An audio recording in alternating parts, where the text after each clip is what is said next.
Coming to you live from my apartment, it's Rob Has a Podcast. And now here's the guy who's definitely not the sexiest muffin in the circle. I am Rob Cesternino. Hello, everybody. Welcome back to our Circle Roundtable, week number 1 for season 3 of The Circle. Spoilers incoming about episodes 1, 2, 3, 4 of season 3 of The Circle on Netflix. Will be talking all about the week that has gone by and talking about what may be coming next with a panel of great Circle experts, of course, joining us today, taking a break from all of the BB23. It's Taran Armstrong. Taran, message. Taran, how are you? Message, doing great. I'm back. Everyone's favorite real life Southern Belle. Yes. Don't think I'm fake. Yes. One of everybody's favorite Southern Belles, Taran. Taran, what's been going on this week? We've got the Big Brother season is starting to wind down here. As we're closing out an interesting season, historic season, and it was interesting to get a little bit of a circle break here. It was fun. Mm-hmm. Okay, yeah.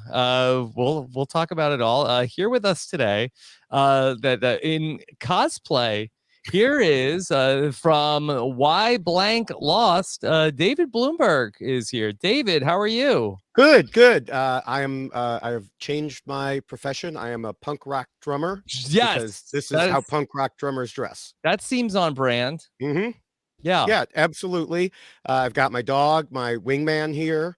And yes. Your internet was like, no, I refuse. Can we do this? Are we doing this? Yeah. Okay. David, good to have you here with us to talk about The Circle. Of course, from the Love and Hip Hop Atlanta RHAP up. Sasha Joseph is here. Sasha, how are you? So good. I gave you my Bollywood music. I'm waiting for it to be played because I'm ready, people. Yes. Sasha, no props? No, listen, I am the prop. What do you mean, right? Like Roxanna, she has all of this extra-ness that is her energy. That's what I am, I feel. We're the same. Okay. Yeah, if you had brought the Bollywood music, we would have had a whole dance routine. Exactly. You have a signature dance move, Sasha. Absolutely not. I feel like Kay. Yeah, exactly. I learned routines. It's not just one move. Mm-hmm. Okay, I see that. And then here with us as well, another great Circle expert is here from the 90 Day Fiance RHAP up, the Masked Singer RHAP up, Pooya Fridays. Here he is. It's Pooya Zamakili. Pooya, how are you?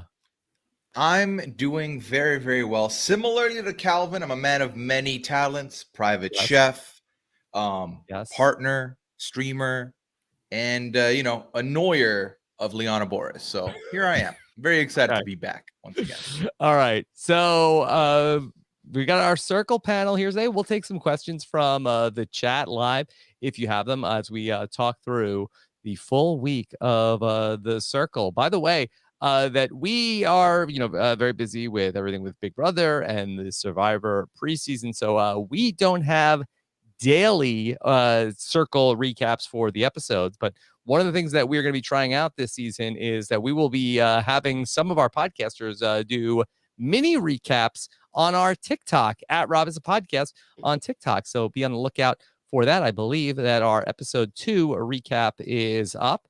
And be on the lookout for an episode 3 recap coming to the RHAP TikTok. That's at Rob Has a Podcast on TikTok. Okay, so Taran and I got to talk about episode 1 earlier this week, but I'd love to hear from the other people on the panel a little bit of some reactions to this new season of The Circle. Pooya, I know that you keep a close eye on all the UK versions of The Circle. What do you make of Circle season 3 on Netflix?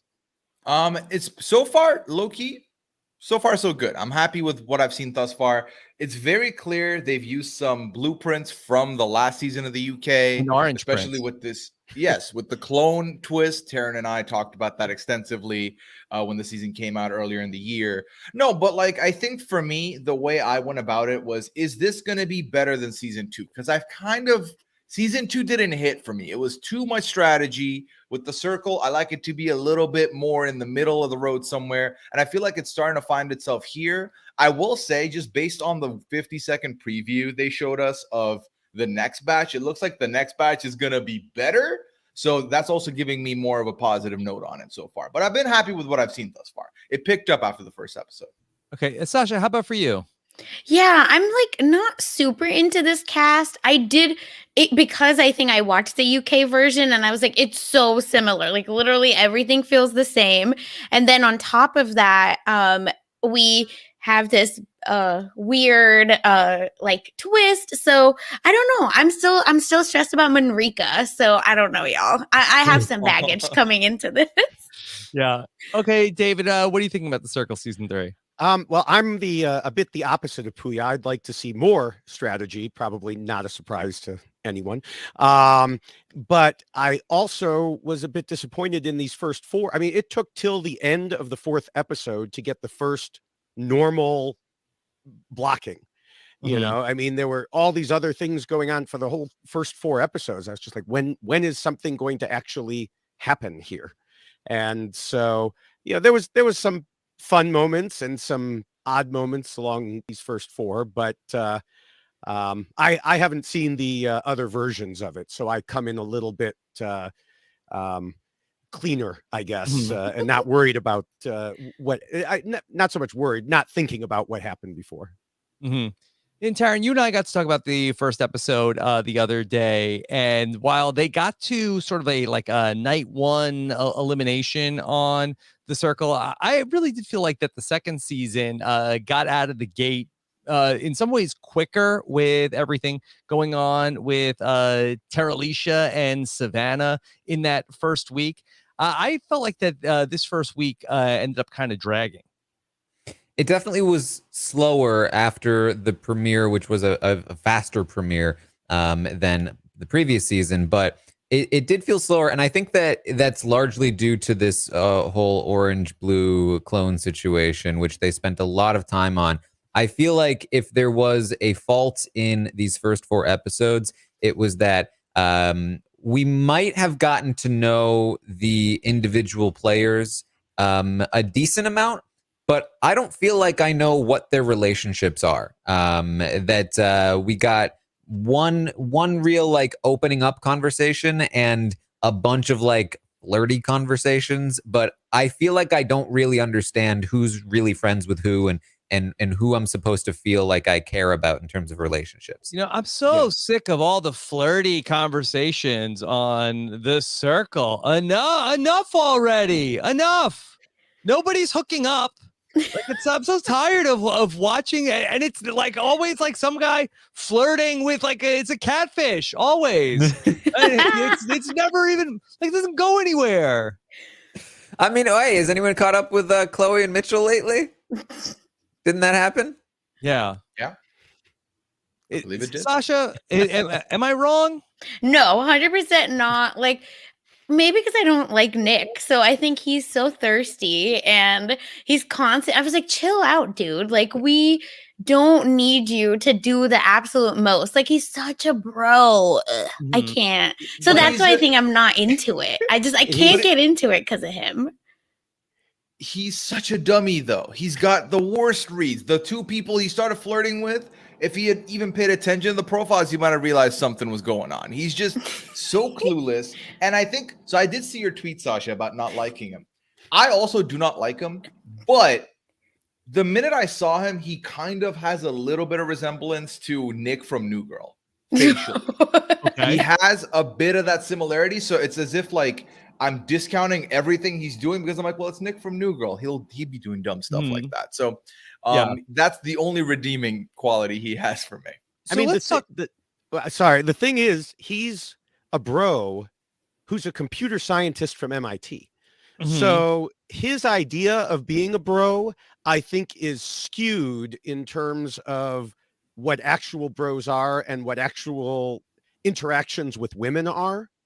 And How so? What do you mean by that? I just mean that he's not someone who got into MIT and got through MIT as a computer scientist is different from some bro hanging out on the Jersey Shore.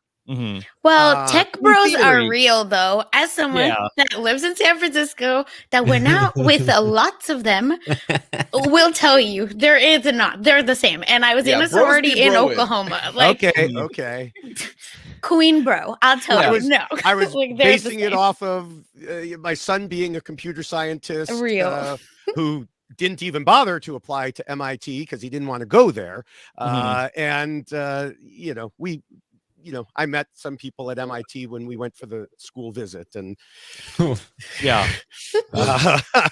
I met some people from MIT too, and they're bros. They can be bros. So I find Nick, I'm on the side of that. I think I said he was terrible in the podcast I did with Taran the other day, and I think that one of the problems with this season is that in the first season of The Circle, you had Joey, who was like equally as like flirtatious and as broy, but ended up doing it in a much more endearing and likable way. And it also seemed like that he, while he was like super flirtatious with everybody, it seemed like that he was also like very much like building like genuine relationships with the guys, where that I don't know what Nick's end game is here. Whoa, Rob, are you calling the Wolfpack not genuine?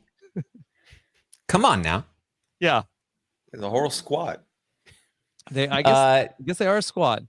Hey, maybe Circle loves these. Maybe there is a redemption arc for Nick, and maybe we are going to come back next week and we're going to be like, you know what, Nick's all right. Nick's actually pretty cool. You know, the way that he talked to Daniel like he was a little brother, that was so nice of him, and the way that he stood up for Roxanna, like that was so cool. Who knows?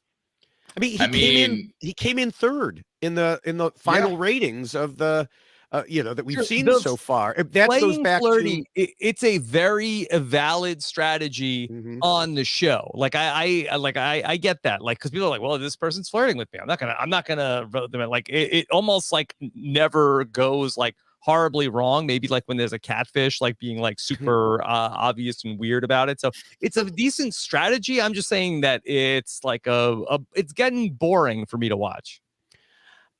I still don't understand what happened to the initial, like Chanel noticed immediately what I was saying. He is not a punk rock drummer. Why is he saying that he is? It's clear he's not. And yet that just fell by the wayside. She noticed it. I mean, I know nobody listens to her, but she noticed it. And it goes, I think, back to what's happening, who's talking to who, and what are they saying to each other? Are they sharing information? Because it sure seems like they're not. Well, they voted the wrong Michelle out. Spoiler alert. So like, we know that this cast is not maybe known for their like attention to detail, I'll say. So that's why I just feel like it's a joke. I don't know. They're not.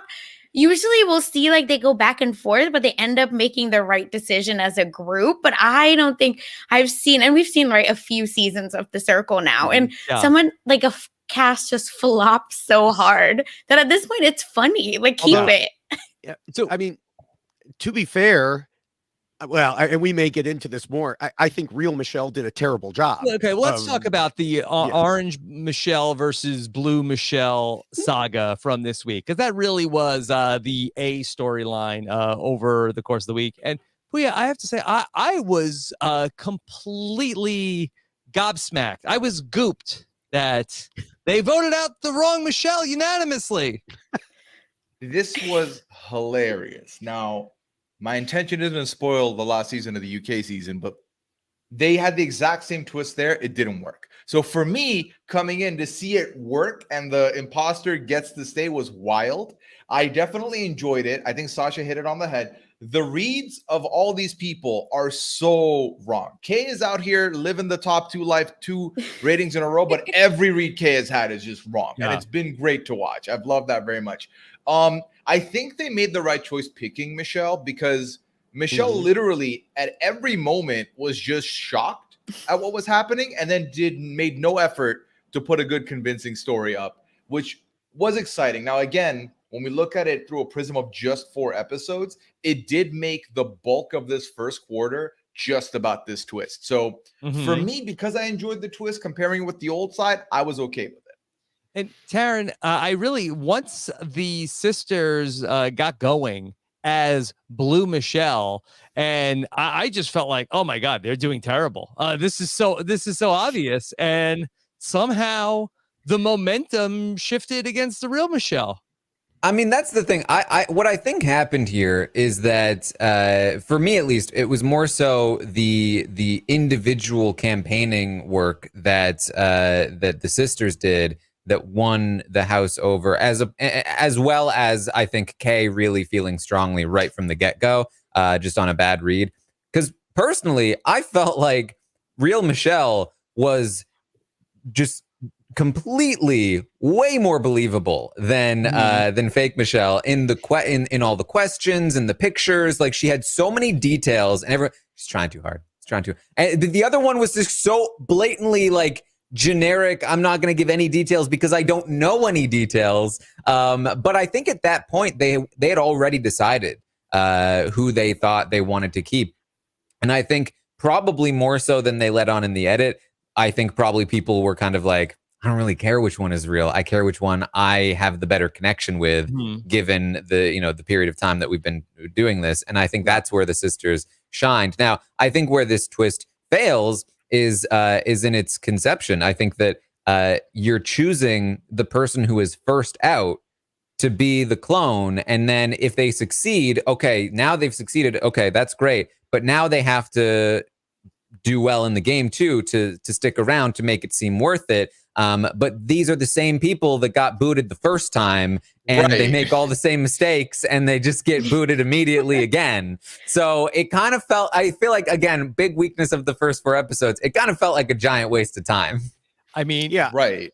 I mean, definitely. And we spent so much time on Michelle, fake Michelle, the sisters, and we're left with, we walk away from the week and none of them are still on the show. Yeah. Now, I'd like to give a contrary point of view here, because I thought that there were some reasons that fake Michelle did better. Now, I think Chanel does terrible. She pushes too hard. That's why they were blocked multiple times here. But I think real Michelle was just so confused and naive. At first, she had no idea what was going on. She didn't know how to handle it. I felt like in a mafia game where, it's like, yeah, I know I'm a townsperson, but Sasha is absolutely convinced everyone that I'm mafia, and there's nothing I can do to say otherwise. And I'm just, and that's the way Michelle was acting. And I will say that she did a good job with the Clemson shirt. I think that was good, a good point. But everything else, it seemed like she couldn't understand why people weren't believing her, because she was telling the truth. But the problem is she was the only one who knew it was the truth. If you have a generic picture and you tell the truth about it, it's not a trivia competition. No one knows that's the truth. There are 2 competing stories, and you just have to be more convincing about it. It's not graded by someone who has the answer key.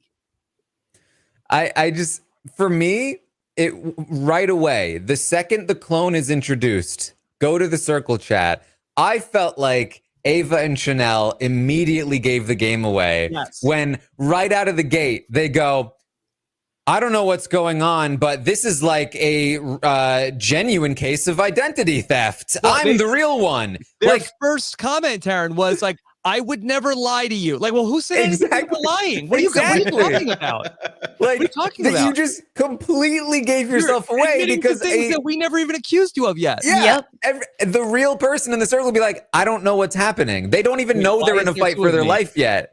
So why would they say that? Yeah. But I mean, that's all true. And I think people forgot it as time went on with the pictures and everything, but I think they were both terrible is what it comes down to. I mean, I think Chanel, because Ava is Ava. She was just there most of the time. I think Chanel was clearly the social media manager.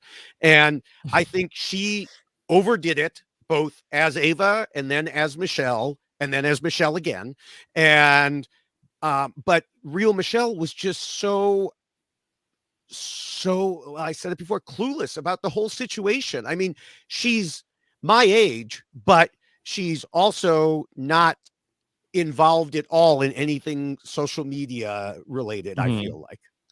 But she's like starting comedy, right? So this is what my biggest question was. So if you're starting comedy, yeah, she said like she's been 6 months in, right? So like, how can you not be quicker? Like, isn't that the whole point of being a stand-up comic? Is like you have to be quick on your feet and get people.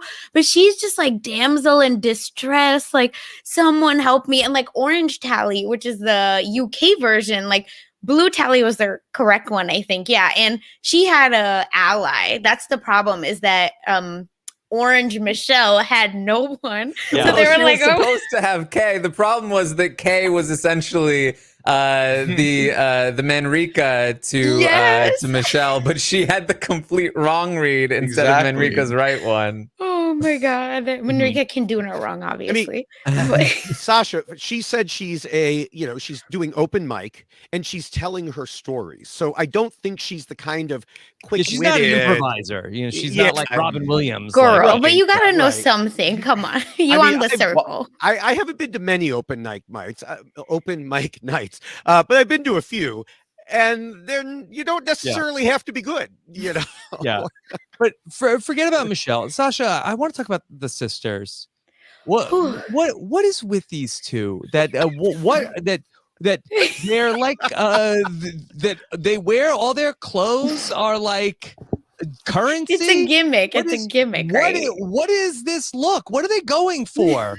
They're manifesting. The first time they were like shining like diamonds because, they want to be like up in front, spotlight on me. I think second time they had the comfy robes, which I might buy. Not wrong. Because they've settled in comfortably into the circle. Listen, I can make a whole story about every outfit. That's the problem. They have like $ chokers, like Scrooge McDuck. Like they're got like dollar bill gowns. Like every picture has dead presidents on it. Pooya, what are they going for? To me, this all read like they were auditioning to be like the next socialites. They want to be like the next Kardashians. That's kind of what I got, especially when Chanel just couldn't stop talking over everything Ava, because Ava didn't give me anything, but I thought that's a good personality to have potentially, is not doing too much, whereas Chanel was doing too much. And I feel like combining the two of them and having Chanel just take over everything wasn't good. Obviously, with regards to these outfits, by the 4th episode, Liana was rolling her eyes. She's like, I need them to leave. I'm over them. And that is a big problem with these 4 episodes, is that because they were so poor, it was like, okay, just get rid of them so we can start fresh in the next batch, because they really aren't giving me anything. Yeah. The one thing that made me laugh, at one point they were talking to Kay and Ava was making hand motions. I'm sorry. Chanel was making hand motions and Ava was mimicking her. And it absolutely reminded me of the Saturday Night Live skit with the 2 Trump brothers. Now, this is not a political comment, but they've had, Don Jr. and Eric, and they portray Eric Trump as being an absolute idiot. And he sits there and like, if Don Jr. is doing this, Eric just goes, does the same thing. And Ava was right there next to shit, like mimicking her hand motions. It absolutely looked like that SNL skit to me. I remember that moment actually, because it was very funny to me, because what happened was that she was kind of doing like a mimic of what Chanel was doing, but Chanel took way too long. And you could tell the moment Ava was like, I'm out of moves to mimic. I'm stuck now though, because I can't stop. And now this is awkward, and it was bad. Yeah.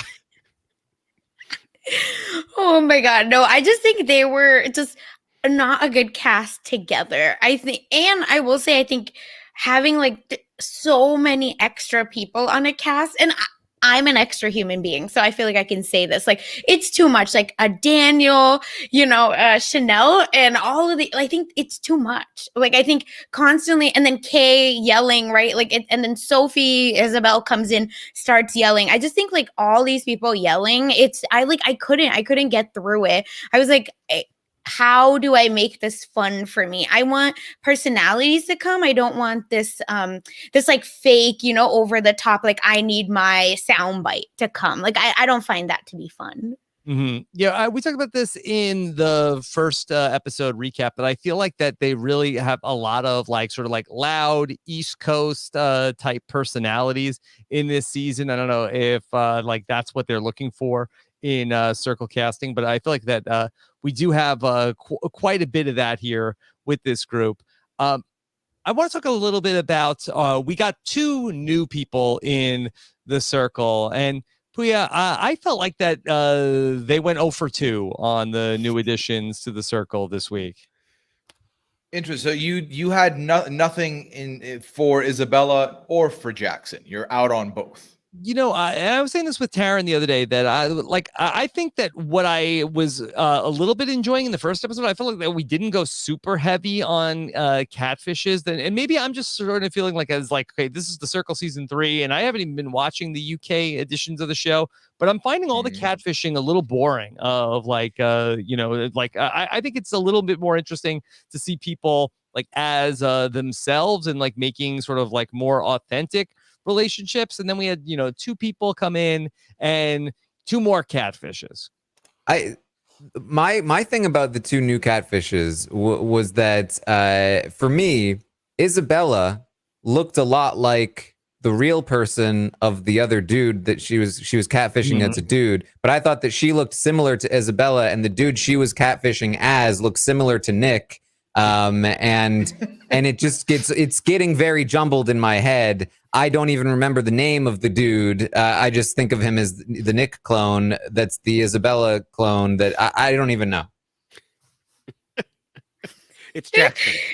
The one I do remember is the actual person playing Isabella. Yes. She stands out to me. I like her. Yeah. I like her a lot. Yeah, I me wish too. she was herself. I really do. I Yes. really wish she was just playing her own character, because that's the thing. For me, Rob, both the characters are 0 for 2, but I actually like Sophie. And I would be keen to see Sophie try and that would be much connect more with interesting, people. right? Sophie, 1000%. Nick would still flirt with you. That's the joke, right? Like, you don't need to be Isabella. Like, Nick, just give him anyone of the opposite sex and he's about it. So that's what, and you know what? If anyone needs, a boost for their ego, go talk to Nick. I don't know. Because I am opposite of you, Rob. I love catfishes, but like I didn't realize catfish could be boring. Where I was like, I think I want catfish to be extreme. Like I want you to come in as like, someone you'd never be, like someone of a different race, someone of like the age should be like if you're a catfish, you can't just be like, hey, I'm gonna be the male version of me. Yeah. I don't care. Favorite catfish of all time was in the UK season last year, where this guy played this older man and pretended to be Uncle Saeed. Yeah. And he nailed it because he was clearly a young bro and he was trying to channel like 20, 30 years older than him. And he was doing a very good job of it. That was very compelling to me. But especially here, like I'm actually happy that, Nick is himself, but with a little variation on the occupation. I think that's easier because I feel like with the catfishes, especially what Rob is saying, once there's too many in, most of the storyline now moves over to the lens of, can they keep up the act? Are they going to do it? They're going to get fact checked. And some of them are compelling because we care about the person. So it's like, okay, I'm intrigued. But then someone like Rachel, who's playing Jackson, I mean, we only saw her for like an episode and a half, so I'm going to withhold judgment. But unless she really jumps off the screen in the next 2 episodes, I'm not going to care whether or not she keeps it up. Like, I'm not rooting for her in any way. I just want to say, I'm not necessarily like totally anti-catfish, but like what Sasha was saying, like, could we get a little bit more of an interesting spin on it? I feel like that all 3 of these people catfishing are not exactly catfishing as like super interesting personalities. And I feel like that, even the people themselves, it's not like that we have like huge personalities that are pretending to be something else, especially like in the case of that Jackson catfishing as Rachel catfishing as Jackson.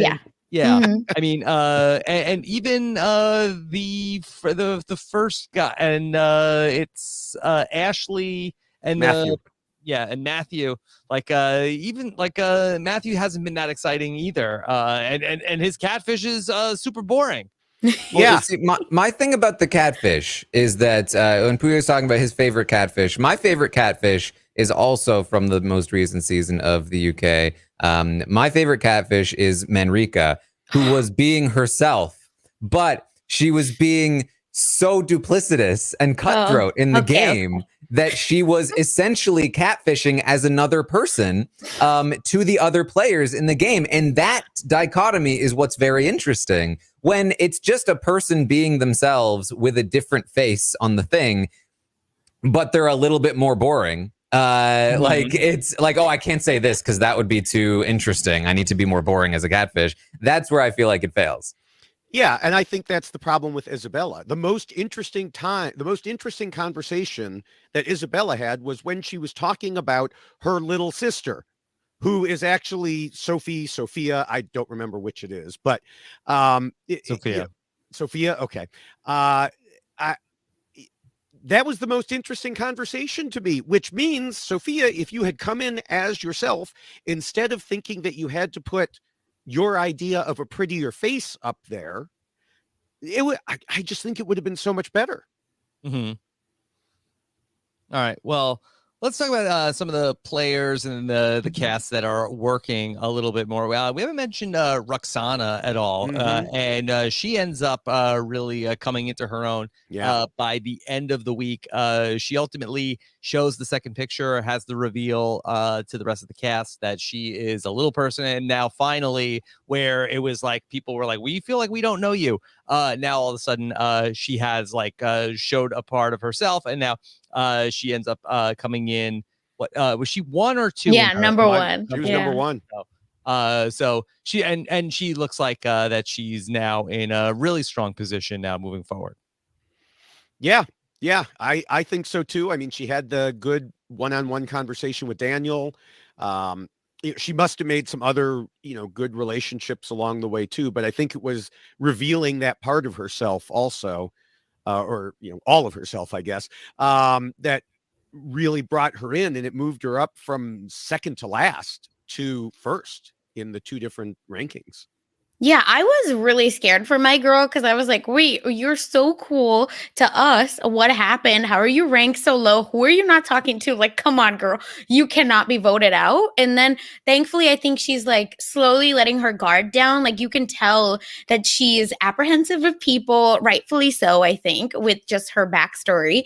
And I think she's slowly starting to find her placing and show to them her personality, which I think really helped her because I don't know, I was scared that she was going to get voted out first.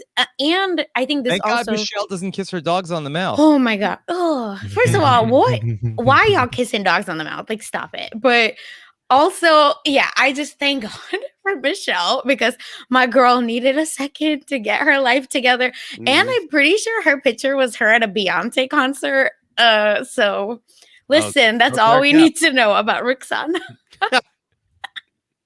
Yeah, Roxanna's my favorite on the cast so far. She has brought pretty much the only genuine conversation we've seen with Daniel, which I really appreciated, in the way that she handled it was very very nice. And she also she has that great mix of attitude. But she's also playing as herself, and she cares about the people that she's playing with. And I've really enjoyed her, and I feel like it feels like she's going to be the star of the season. Yeah. The only thing that I'm upset about with her is that I feel like all these other shenanigans going on in the show didn't give us enough of her, because I feel like the story of being in the bottom 2 to being number 1 is a great story. I would like to see how we got there, but I feel like there was just not enough time to give to her in the midst of all this clone stuff, the Clone Wars and all that nonsense. So here's to seeing more from Roxanna later. Mm-hmm. Yeah.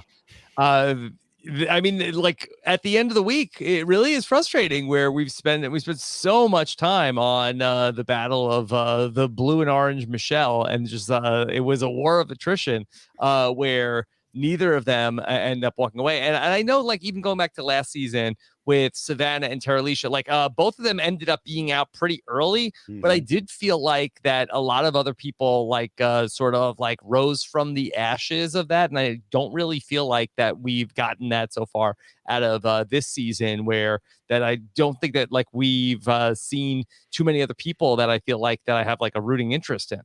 And that's the thing. In the second season of the US, when we had Savannah and Terralisha, the war between the two of them that ends with them both taking each other out, it still didn't feel like wasted time, because the rest of the season still felt the echoes of that. The entire game was shaped off of that initial conflict. Whereas this season, are we ever going to hear about Michelle, Ava again? No. I don't think so.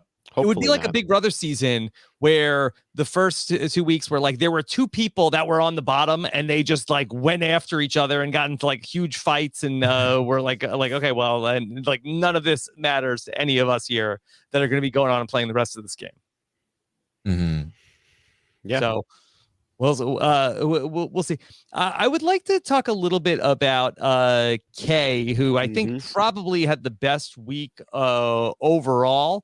But I don't know necessarily what kind of position she's going to be in moving forward, if maybe she's peaked too early. Does anybody have any feelings about Kay so far? I mean, that's what I was thinking also. Now, you had earlier talked about how someone had talked about how her reads were so far off, but that's not possible, because remember, her father is an FBI agent, and clearly reads are genetic. Because she said she's super smart and she has a high BS radar. Her BS radar clearly way off. But I mean, whatever it is, though, she still, was number 1 and then number 2. So I do think she's going to get to the point where people are going to start seeing her as a threat and start, worrying about her more. Whenever it happens, I don't see her winning for exactly that reason. I think she's too much of a threat too early. What do we think about Kay saying, okay, I am going to be the person who's going to go, Roxanna, you enjoy yourself. I'm going to go and break the news to Michelle. Do you think that was actually like a good game move, or was that just like morbid curiosity of let me see if we got the right Michelle or not? I mean, I think it was a game move. I think she may be smart enough to think that maybe something will come my way if I do this, as opposed to being the one who sits back. And either way, she gets information and she doesn't have to rely on whether Roxanna is telling her the truth. Yeah, and if they don't get another video, then maybe she could lie and be like, "Oh, that was the fake Michelle," even if it was the real Michelle, or vice versa. So I think she could use that to her advantage. But unfortunately, I don't know what, this like fake Michelle Ava character is gonna give her, right? Like last season, we saw that every person that got eliminated was almost affecting the whole game. And this season, currently at least, I was like, cool, they're gone. Like, who did they talk to? Like, I would name one person that they have any info on that's going to help Kai. Like, no one. It's a huge advantage to get to talk to somebody in person, unrestricted by the producers and what you're allowed to say and allowed to ask. You get to go in there, and even though you just blocked them, you can get tons of information from them about who they've talked to, what people have said to them, and that can inform you on like your relationships and the kinds of conversations that you have with people. Are they having similar ones with other people, or is what they're saying lining up with what you're hearing from the person who's going out, who doesn't really have a lot of incentive or probably time to come up with lies to tell you. So it's definitely a big advantage. I don't know if she was thinking that. I think she was just feeling like I'll take this one. You're good. But it's definitely an advantage. Yeah, just the way she was like, no, Roxanna, I want you to enjoy yourself. You know, this is, like, I don't want any extra worry for you. You relax. I got this. Yeah, no, I think that would make you suspicious, Rob. That would make me suspicious. Yeah. Yeah, well, I think she did nail it. Where like now the relationship with Roxanna is going to be stronger, I think, and like we've already discussed. But I feel like there's a lot of information. Especially she won't know this, but those two also got to meet up with original Michelle or real Michelle. So she'll get a combination of real Michelle's info and their info. That's not a bad spot to be in. And given that I believe she still had the better relationship with this fake Michelle than Roxanna did, she stands to gain from this move as well. So I think all of that is a good spot for her to be in. And we'll just have to see what information comes out. Oh, so Daniel's in trouble because real Michelle was so mad at Daniel. Oh, I didn't think of that. And Daniel's review also got him in trouble. Oh no, Daniel. Well, it was also from Kay was the person that left him the so it all works out. So she could blame it on Michelle and be like, Michelle told me all this. The review was Michelle. Yeah, well, this is a good segue to get into talking about the activities for the week. And I think that the other than Michelle kissing the dog, I think that the reviews was the thing that was probably the most impactful. The thing that I'm sure I wasn't alone in thinking was that, boy, if they could have just got Kyland on the Circle, this would have been his comp. Yeah, this was the Kyland Invitational. This was great. I will say, despite its flaws, I actually did enjoy this batch of 4 episodes. I am enjoying that this is a cast of very like outspoken people who can I think be pretty entertaining on their own. And what I love about this cast is that unlike many of the previous seasons of the Circle that we have gotten, where we have the opportunity for anonymous criticism and we mostly get like one bad one that everyone has to talk about, every single person, except maybe Roxanna, I don't think she did a mean one. Like almost every single person had a mean review to write about somebody else. And we had a lot to enjoy here. And Calvin was the person that got the most negative reviews. And maybe we should stop down and talk about where we think Calvin is in this game. Because I think we've seen sort of like both sides of Calvin, that we've seen him sort of in his conversations with Kay have like a very like a genuine, like caring relationship. But I also think that he's rubbed some of the other players the wrong way. He's always like the first person to speak in all of the group conversations. And I think that people might be feeling like he's coming off too strong.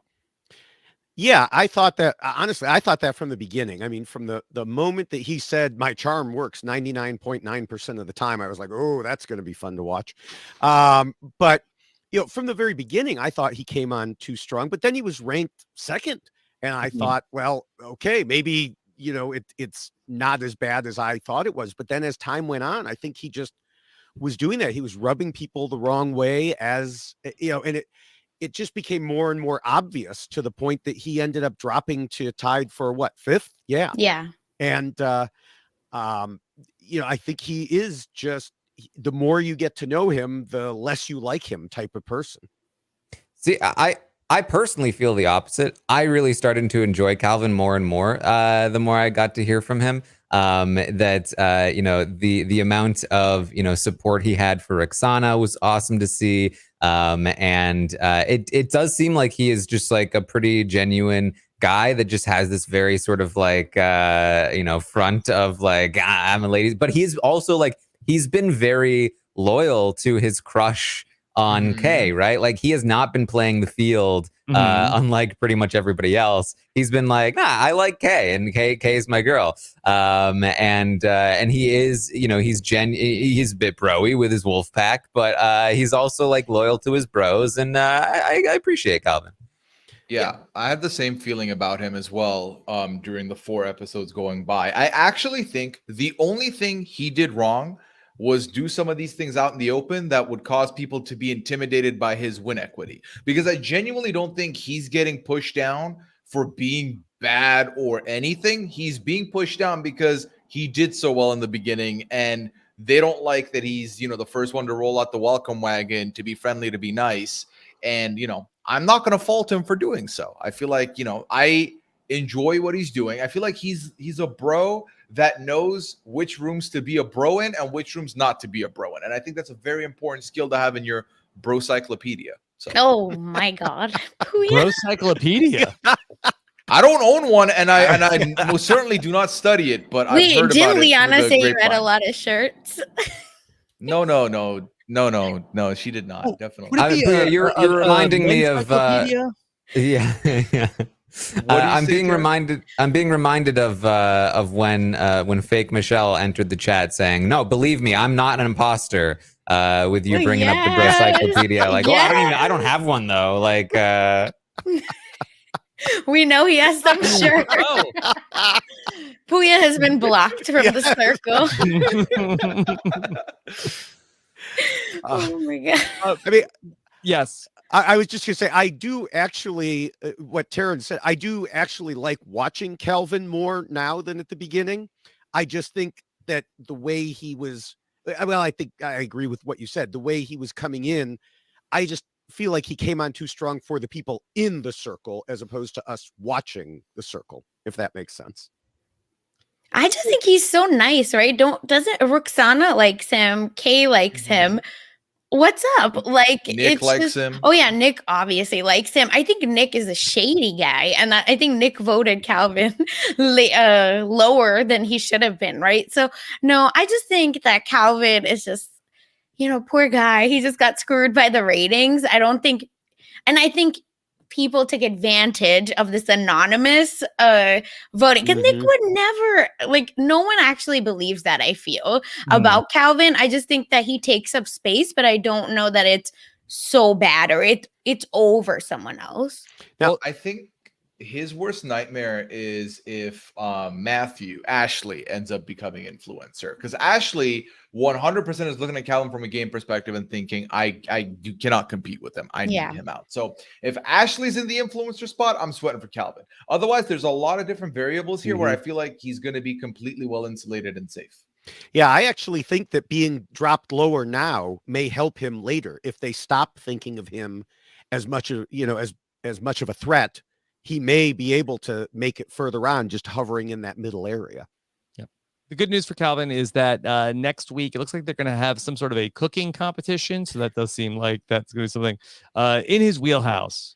Well, that's the thing, though, is that any scrutiny is bad scrutiny, because what will probably happen is that he'll make something very complicated and good, and nobody else who knows about cooking will recognize that it's good, and they'll be like, that looks fake.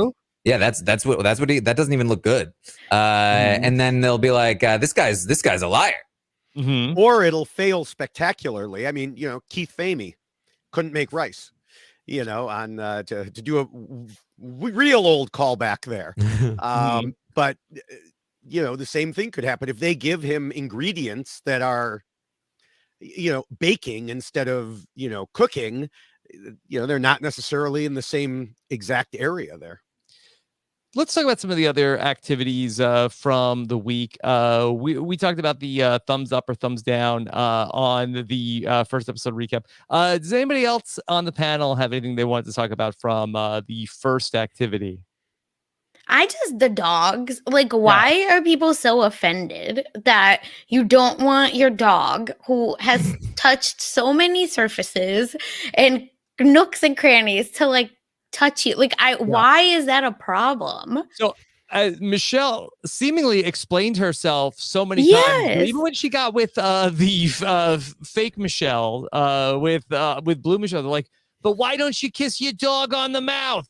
She's like, well, he licks his butt and his Peter. Yeah. I mean, also, I had never heard of that word for genitalia before. That was a new one for me. So it's a word that Southern Belles use. Yeah. Encyclopedia, Pooya. Yeah. It's really not. Yeah. Okay, gotcha. Yeah. I mean, I am not a dog fan personally, and the thought of kissing a dog on the mouth makes me gag whenever I see it. And I know, okay, here come the comments. But if I had that as my profile picture with 2 dogs, I would have answered yes to that question. I just think it's expected. But she's so but that's what she's not a strategist. We know. So she's just like, I'm the dog expert. So I'm telling you why you shouldn't kiss your dogs on the mouth. Well, listen to me. I got 2 of them. Yeah. To me, it goes back to the thing I was saying earlier. She's speaking like, but these are the facts. This is what's real. And she's not thinking about how other people will interpret it. Yeah. There was that moment on 90 Day Fiance where someone says, right, that's white people stuff. Like, that's what I think of when I hear people like kissing their dog. Because I'm just like, that's weird. Like, that's why I'm an immigrant and I'll just look at people and I was like, yeah, we would never. Like, that's just not a thing. Well, I would never either. So, yeah. Taran, does Kellis kiss you on the mouth? Oh, I regret asking. I should have just been quiet. You live and you learn in the podcasting gig. I'll tell you that. So I mean, here's my thing though. What really qualifies kissing on the mouth with a pet? Like, how do you actually kiss a dog on the mouth? Or how does a dog kiss you? Is it just that they lick your? Because look, dogs lick your face, right? Yeah, that's the one. I'm not fond of dogs licking my. Honestly, I'm not fond of dogs licking my anything. It's not something that I enjoy. So see that on the I was just gonna say, yeah. All right, well, let's talk about then some of the other activities from the week. We had the flashback photo competition, or it wasn't even a competition. This was just like show us an old photo. This didn't really add too much here. Yeah, I guess that was when we got Roxanna. Did we get her reveal here? I guess that was the only notable thing to come out of this. But shouldn't there be like a year or age, like to be like, tell me what is a throwback? Because week. Last week. Exactly, because I'm just like, your like prom picture is cute, but like all of them basically look the same. Even Michelle, like I was just like, meh. Like, give me baby pics. Like, that's what I find cute. Like Daniel and Nick, listen, I gotta give them some props because I was like, yeah, like that's what I want to see. That's like funny. Let's talk about it. But like your prom pics, everyone looked good at prom. Okay, like even if you looked awkward, it's still cute. Like I still like it.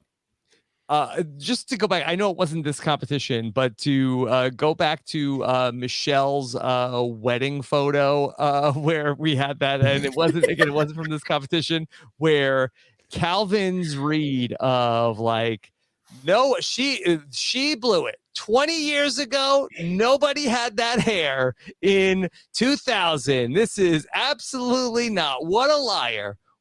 Impossible. Someone could have had that hairstyle in the year. That's from 1986. And I mean, Michelle, he was partially right. It could have been in 1986 also, but he, absolutely was missing the fact that some people keep the same hairstyle forever.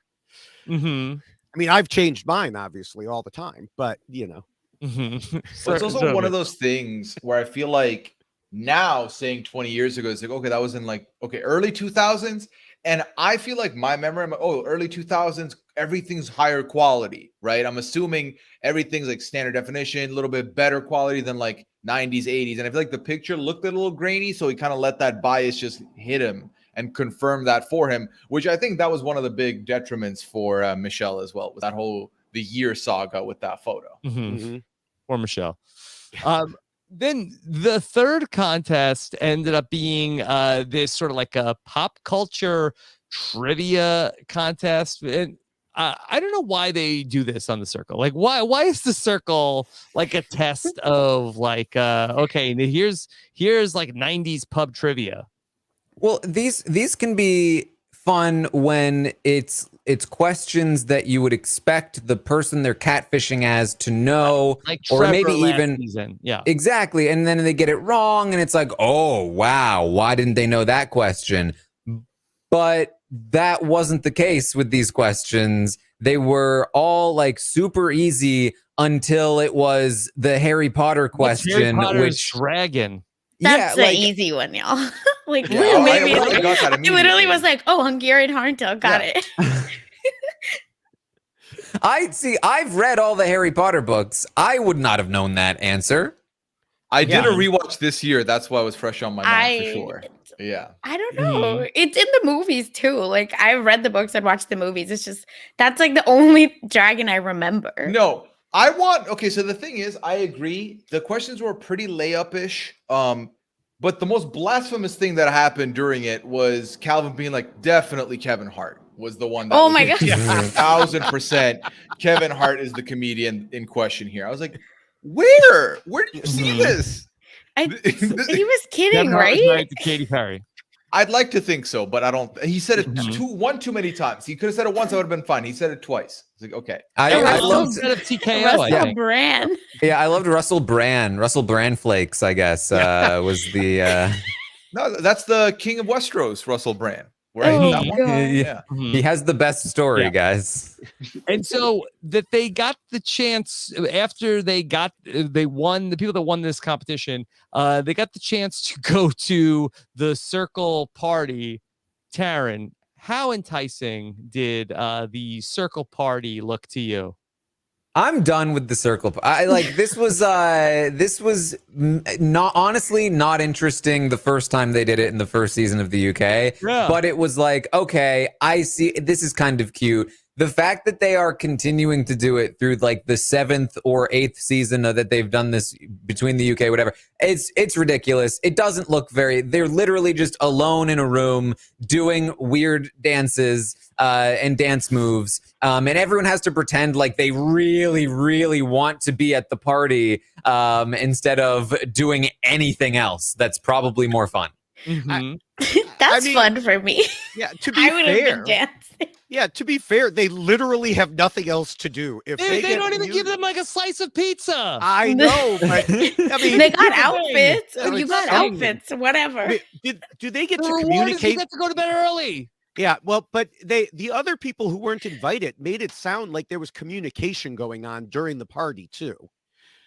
So I think that if there was, then at least you get that added social benefit. But I don't think we really saw the community. We just saw them, dancing around to whatever music they could get for cheap, which is like, classic rock. Yeah, classic rock. Yeah. Sorry, that was Britney Spears. I was thinking of the intro. That's all song. 80s. Oh, right. Yeah, that's what I was thinking. Sorry. The 80s road trip. I think if there was any communication during the party, it would just be like, all right, Circle chat. Hey guys, how you doing? And then it would show up, but it would be all scrambled. Oh, sorry, I can't hear you. What are you saying? So let's just talk after. It's like, now I'm too tired now. I'm gonna go to bed. Oh my god. If there's no food, it's not a party. That's just the rule. I mean, have you been to a club? Where's the food at the club? Please. If this is the club, This is the best club. What are y'all talking about? First of all, you have no sweaty people touching you. Okay, that's number one. You can move around anywhere. And third, it's social distancing, people. Okay, so this is my club. Like, if anyone asks you what is your thing, and I get to be DJ, so I will pick what songs I want, and I'm gonna whatever dance. Classic rock songs Listen, you I'm want. gonna. You don't get to pick. It's just Listen, I'm gonna cry to the Circle, and I'm gonna irritate them so much that they're gonna play Cardi B or something. Don't make it to the show. It's okay, but I'm dancing to Cardi B. Like, we're gonna do it. I think a little bit of it too is that I feel like the show, because there's been literally 3 other seasons of the Circle this calendar year, is why that one solo dance party fatigue is hit for me too. But no, it was okay. But I feel like there was other stuff they could have done that I would have been more into. But yeah. Like literally, give me a podcast and I'll be happier. I'll just listen That's to a like podcast. your job. The circle competition. Now we're going to be playing an episode of My Favorite Murder for you. Exactly, and I'll Ooh. dance to the podcast. It'll be fun. Y'all are again like my favorite murder is not a punish. That's amazing. Mhm. Yeah. That's Y'all what are I'm saying. killing me, Smalls. No, dance, Britney Spears, My Favorite Murder. Like what? All these I'm things a fan. are Listen, good. I'm a fan of those things, but you can't tell me it's a party when I'm sitting in my room alone with just I am the one party. song on. I am the party. What do you mean? I don't need nobody else. I'm an only child. I've been making the that's- party since But that's '91. the point. Then you don't need Yeah. them. You don't need to win the party. You No, already but I have do. it. You're I already need a the party. vibe. The party Like, is inside your heart. No. all No, along. I know that my friends and 4 other or how many other people were dancing with me. Do I have the best Well, moves? you don't know that. Obviously. Yeah. They were though, weren't they? But what if they seen weren't? them. Then the Yeah. production is going to be like, hey, excuse me, you need to make it look like you're having fun. Bye. Yeah. No. Sasha, the only song that Taran is going to dance to in a room alone by himself is the Spoiler Alert song. That's it. The Office Yes. of Civil Defense. That's it. Not for classic rock Britney Spears. No, oh my God. Yeah. Come on. That classic rock stuff. Oh my God. The point is all. Oh my God. Sasha. She was dancing Yeah, too that's hard. what you Sasha, do. You dance Sasha. too much off. Party. You knock the mic. You gotta Yeah. go home. This is can't how do I You the do. gotta club take no it more. easy. All right. She's Do you over- need do you need somebody to drive you home? Yeah, she Thankfully, I'm overserved home. herself. This is the point of partying at your house, Taryn. I don't need drunk, like designated drivers. You don't need drunk drivers. Yeah, I mean, obviously. Obviously. Do you need somebody to walk you to the next room? Is that are you Listen, okay? I'm in my childhood bedroom. Thank God.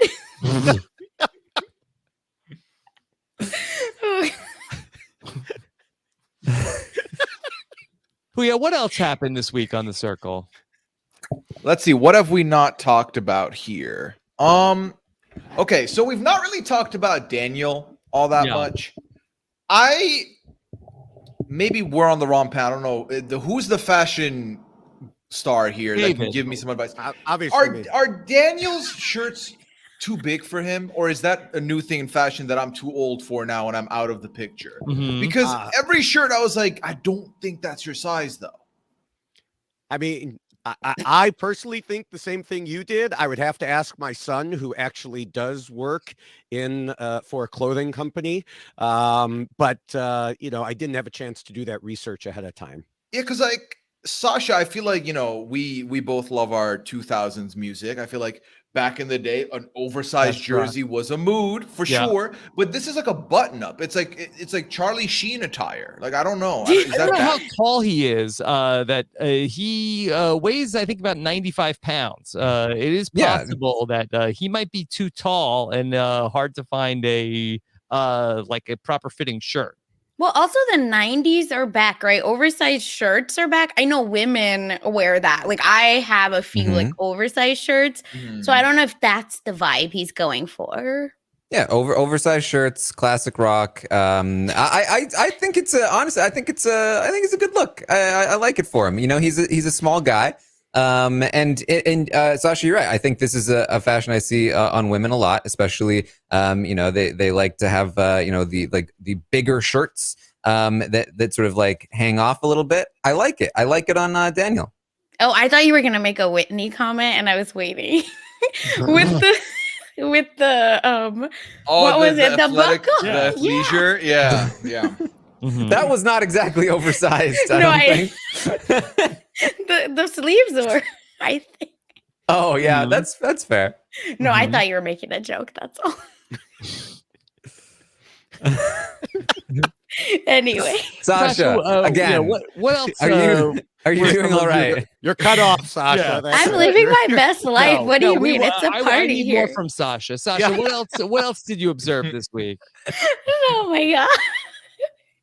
No, listen, I'm happy. Okay. I'm happy that the circle's back. And, you know, I have Bollywood music playing in my head. That's what's going on, actually, y'all. Mm-hmm. David, how about for you? I do not have Bollywood music playing in my head. Unfortunate. Yes.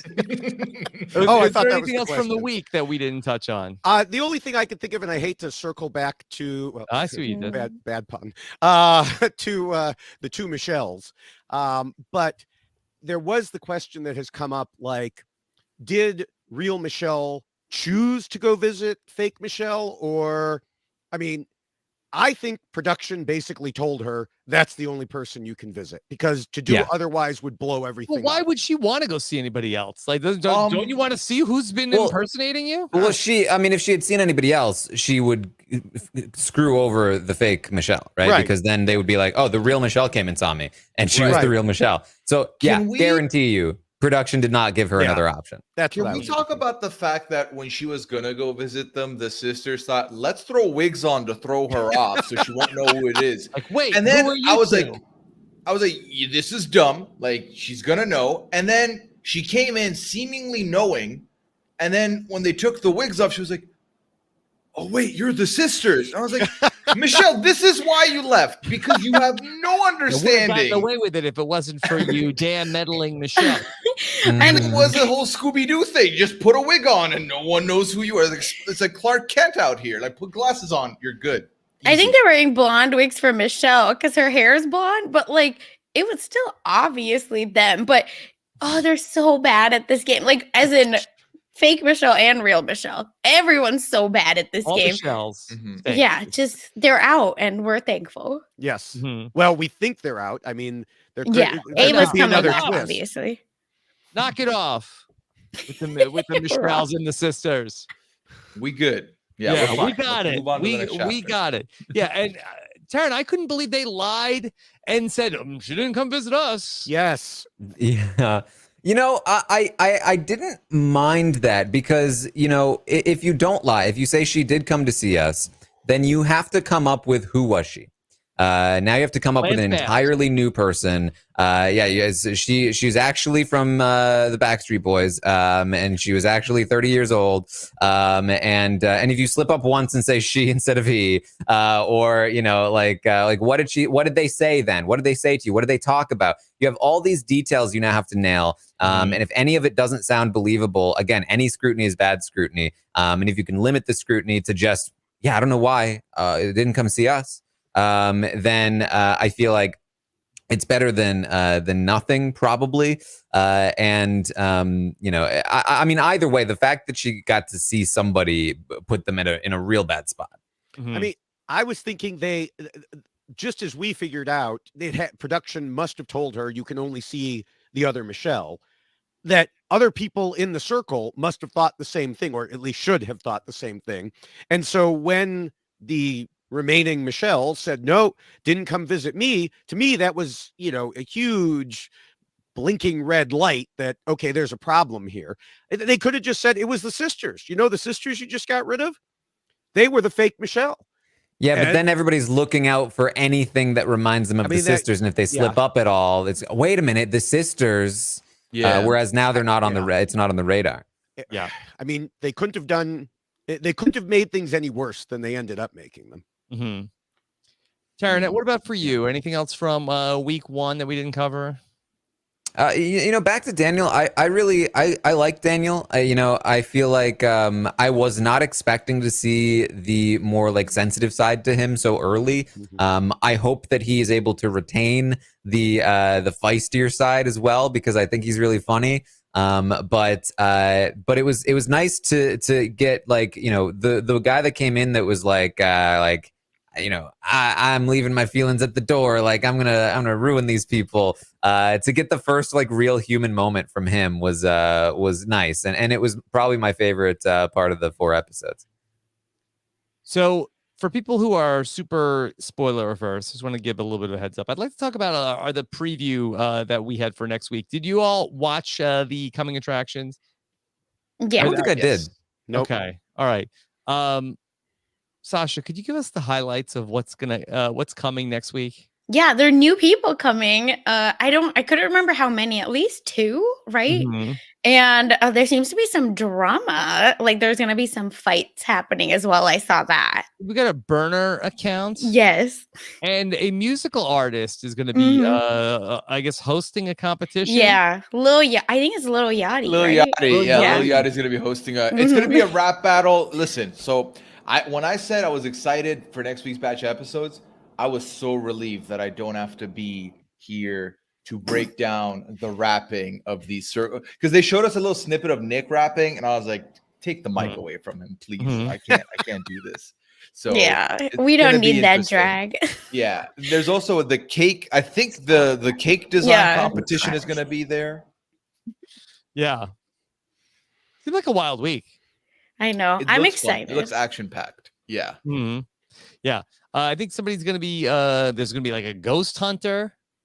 A new profile that's a ghost hunter. There's also going to be a double blocking at one point. So they really are going to catch us up on because essentially, if you really think about it, one profile got blocked twice, and the other profile got blocked twice. 2 Michelles got blocked. The sisters got blocked twice. So really, we've not had much movement. I feel like episodes 4 to 8 or 5 to 8 are just going to be boom, boom, boom, boom, action all the way.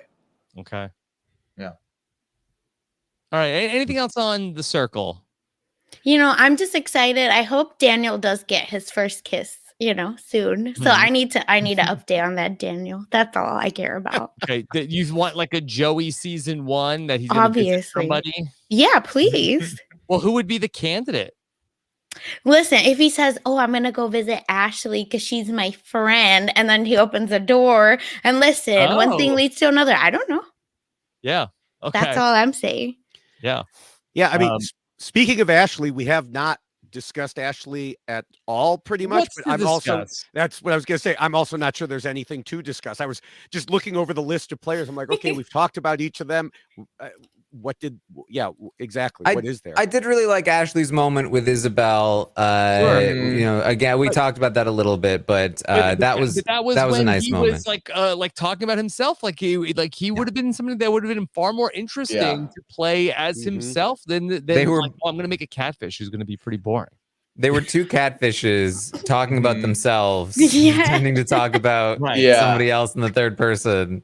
And I like him as Ashley. I think there's a lot that could happen there, and I'm keen to see how it goes.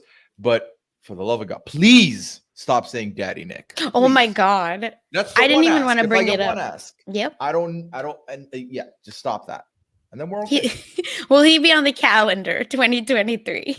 I'm not sure if that anybody from the circle will make the 2023 Zaddy calendar.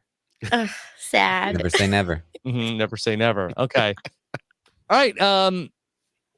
Anything else? Circle week 1. All right. We'll be back again next Saturday for another look back at week 2 of the circle. Those new episodes are going to drop on Wednesday, so be on the lookout for that. David, what's coming up for you? Well, we have a couple of podcasts with Jessica Lewis and I with Why Blank Lost. First, we have the follow-up to Why Sandra Won, which is Why Sandra Won Again. And that'll be coming up to go along with the Heroes versus Villains #1. Started my rewatch this morning. Did a couple hours of Survivor and then a couple hours of the Circle today. Yeah, I finished mine, and so I'm preparing for the podcast. And then at the same time that we're ending that, we're of course beginning Survivor 41. And so we have to do a podcast that may drop within a day or two of Why Sandra Won Again. Look at our preview, looking ahead, and of course there is one particular player that I am looking very carefully at, who shares a name with me, lives in Chicago, and I've never had my name brought up so much on interviews, on pregame interviews before. So gotta take a close look at him in terms of a potential winner pick, obviously. Okay. All right. David, good to have you here, and we'll be on the lookout for Why Sandra Won Again. Pooya, what's coming up for you? Well, I will be back talking 90 Day Fiancé. I have, again, brought a new person on to give me their first takes on the show. Yes. That'll be Scally. He'll be on with me next week to Ooh. talk about the third episode of 90 Day Fiance The Other Way. Leon and I were talking today. By tomorrow night, they're going to reveal all of the Masked Singer costumes for the season. So we'll be recording at some point next week to not only preview them, draft them, but then also fulfill the promise we said we would do if we got a certain number of reviews on iTunes. We're going to watch an episode of Holy Moly 3D and 2D and talk about that on the preview podcast. Okay. So 3 birds, 1 stone for that podcast. It'll be good. Definitely check that out.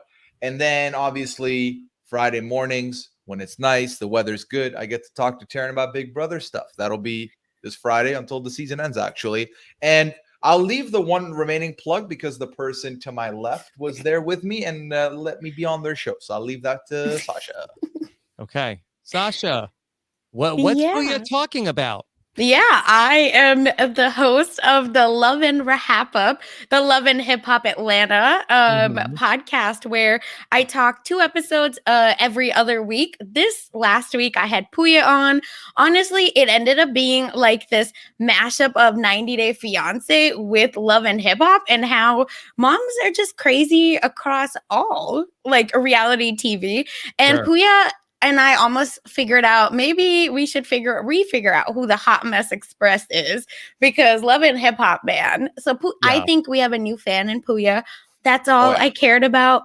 Pooya gave us like a whole tour of Dubai. He's like, where should you go? Because the cast was in Dubai these 2 weeks. So it's a great listen. Again, you don't need to watch the show to like know a lot about it. You just need to like follow along. I have like disgusting knowledge of the show. So Pooya had a lot of questions, which probably you do. So check it out. And hopefully I answered a lot of them and like follow along. It's honestly a ratchet mess.